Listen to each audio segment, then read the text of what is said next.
Kanchipuram వకుడా silks నాణ్యత మా ప్రాధాన్యత. మదీనాగూడ, మియాపూర్, హైదరాబాద్ లో త్వరలో శుభారంభం.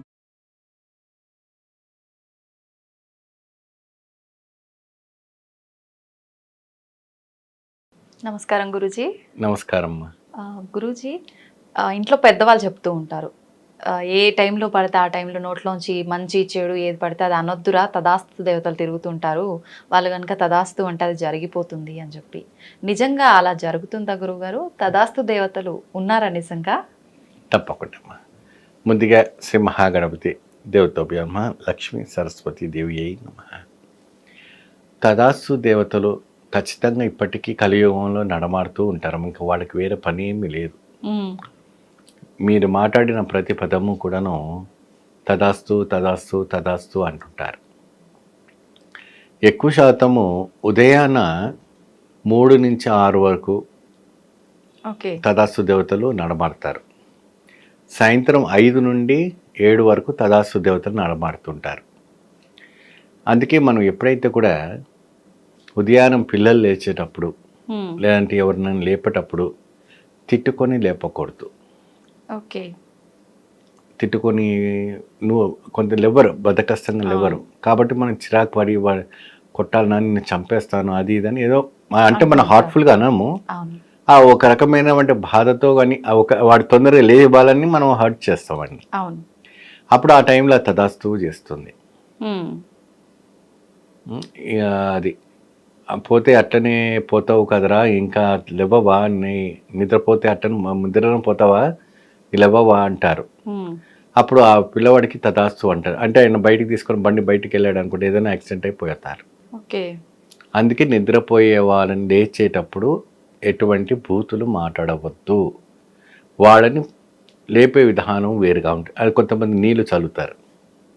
నీళ్లు దేనికి చల్లుతారు? పోయే వాళ్ళ మీదనే చల్లుతారు.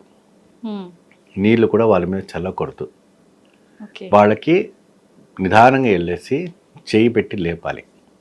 అమ్మ టైం అవుతుంది లెగండి, సమయం అవుతుంది లెగండి, లేచి భగవంతుడికి నమస్కారం చేసుకోండి. మన భాషలో, మన ఒక లాంగ్వేజ్లో, మన ఒక దాంట్లో తీసుకురావాలి. మనం చిరాకు పడి మనం అలాంటి మాట్లాడకూడదు. అలాంటి సంధ్యా వేళల్లో కూడా తదాస్తు దేవతలు నడబడుతుంది. వాళ్ళకి వేరే పని ఏమీ లేదు. ఏదో ఒక చిన్న మాటకి మనం గొడవ పడుతూ ఉంటాం. అప్పుడే పడుకొని లేచి టీ తాగే సమయంలో ఏదో ఒక గొడవ స్టార్ట్ అవుతుంది. నేను పోతేనే మంచిగా ఉంటుంది, నేను ఉంటేనే మంచిగా ఉంటుంది అని, నువ్వు పోతేనే మంచిగా ఉంటుంది, నీకు అది ఇస్తే మంచిగా ఉంటుంది, అట్లా కొన్ని విచక్షణమైన మాటలు మాట్లాడడం వల్ల అది కూడా కొన్ని సక్సెస్ఫుల్ అవుతాయి, తదాస్తు దేవతలు చేస్తాయి. కాబట్టి ఆ సమయాల్లో కూడా ఎప్పుడు కూడా దైవచింత ఉండాలి. ఎప్పుడు 5 నుంచి 7 వరకు ఇంట్లో విష్ణు పారాయణం, లలిత పారాయణం కంపల్సరీ నడుస్తూ ఉండాలి. దైవ పూజ చేస్తూ ఉండాలి. పిల్లలు చదవాలి. సంధ్య వేళలో కంపల్సరీగా చదవాలి. తెల్లారుజామున చదవాలి. వాళ్ళని లేపేటప్పుడు, పడుకుపోయేటప్పుడు కూడా ఎటువంటి కూడా దుర్వార్తతో కానీ దుర్బుద్ధితో కానీ ఎటువంటి కూడా తిట్టకూడదు. సచ్చినవాడు ఇంత టైం ఇంకా పడుకోలేదు ఏంట్రా అంటారు. అక్కడ ఆయన పోయిన తర్వాత ఇంకా నువ్వు అనుకునేది ఏముంటుంది? అటువంటి భూత మాటలు ఏది కూడాను మాట్లాడకూడదు. అంటే మనం అనగానే అట్లా చనిపోవడము అనేది ఎంతవరకు అది నిజంగా అది వాస్తవం? అంటే ఈ ఒక్క మనం చెప్పంగానే వెంటనే కాదు. అది ఏదో టైంలో ఎప్పుడో తదాస్తు పెట్టేసిన తర్వాత ఆ టైంకి అవుతుంది. అంటే మనం చేసుకున్న పాపపుణ్యాలను బట్టే మన లైఫ్ అనేది భగవంతుడు డిసైడ్ చేసి ఉంటాడని అంటుంటారు కదా, అది వేరే విషయం. మనం ఎప్పుడైతే కూడాను ఇక్కడ ఏంటంటే ఒక్కొక్కరికి ఒక పవర్స్ ఇచ్చారు. పంచభూతాల పవర్స్ చేయాలి.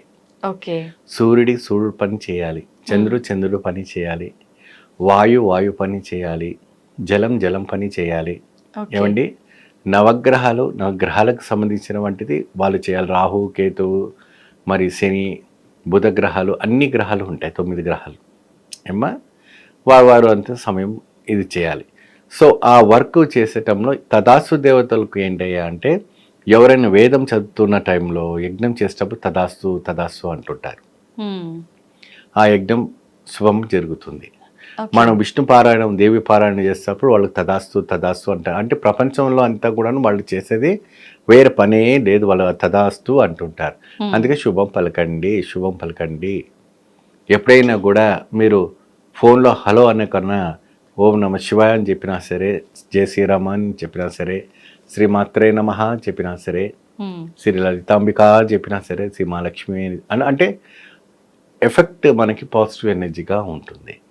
Okay, నిజంగా మంచి ఆలోచన గురువు గారు. అది హలో అని మన ఇంగ్లీష్ పదం ఎందుకండి? అవును. శ్రీమాత్రే నమః చెప్పండి అని చెప్పండి, లేదంటే జయ శ్రీరామ అని చెప్పండి, శ్రీ వెంకటేశ్వర గోవింద గోవింద అని చెప్పండి. ఏదో రకంగా ఇప్పుడు ఇందాక ఎవరైనా మా అయ్యప్ప స్వామి దీక్ష తీసుకున్నారనుకోండి, ఎవరైనా ఫోన్ చేస్తే స్వామి శరణం అంటారు. అంటుంటారు. అవును. ఆ రకంగా భగవంతుని మన భారత ఖండంలో ఉన్నాము కాబట్టి భగవంతుని నామంతోనే మొదలు పెట్టుకుంటే తదాస్తు దేవతలు ఎప్పుడు తదాస్తు అంటుంటారు. అయితే గురువుగారు, ఏదైనా మంచి పని జరగాలి, నాకు ఇది కావాలి అని అనుకున్నప్పుడు మన కోరికలో నిజంగా ఏమంటారు నిజాయితీ కనుక ఉండుంటే, ఆ కోరిక నిజంగా కరెక్ట్ది అయి ఉంటే, మీరు అన్నట్టుగా ఇప్పుడు తదాస్తు దేవతలు తిరిగే టైంలో అనుకుంటూ ఉంటే ఆ పని అయిపోతుంది అంటారా? 100% అవుతుంది. ఇప్పుడు ఎవరైనా కూడా ఇష్టపడ్డవంటి పదార్థం, అది ప్రేమికులు కావచ్చు, కళ్యాణం కావచ్చు, ఇంకేదైనా కావచ్చు. కొంతమంది షోరూమ్స్ ఎదురుగా వెళ్ళి బండి ఆగి పార్కింగ్ చేస్తుంటుంది, అక్కడ నెక్లెస్ కనపడుతూ ఉంటుంది. అబ్బాయి నెక్లెస్ నేను కొంటే ఎంత బాగుంటుందో, ఎప్పుడు కొంటాడో, నా దగ్గర ఇంత డబ్బు లేదే భగవంతుడా అనేసి అంటుంది అనుకోండి, తదాస్తు అంటుంది దేవత. మీకు ఎప్పుడో ఒకసారి కలుగుతుంది, అది మీరు తీసుకుంటారు. ఓకే. అప్పుడు అనుకున్నాను, నేను ఇది తీసుకున్నాను, ఈ రంగు డ్రెస్ తీసుకోవాలనుకున్నాను, ఆ టైంలో నా దగ్గర డబ్బు లేదు, కానీ అప్పుడు అనుకున్నాను, తీసుకున్నారు. ఎందుకు తీసుకున్నారు? తదాస్తు అన్నందుకు తీసుకున్నారు. ఓకే. సో దేనికి దానికి రిలేటెడ్గా మనకు కనపడతా ఉంది. నిజంగా చాలా మంచి విషయం గురువు గారు. చాలా మందిలో తదాస్తు దేవతలు అంటుంటారు, కానీ నిజంగా ఉన్నారా, నిజంగా వాళ్ళు తదాస్తే అంటే జరుగుతుందా అనే సందేహం చాలా మందిలో ఉంది. చాలా చక్కగా వివరించారు గురువు గారు. ధన్యవాదాలు. నమస్తే.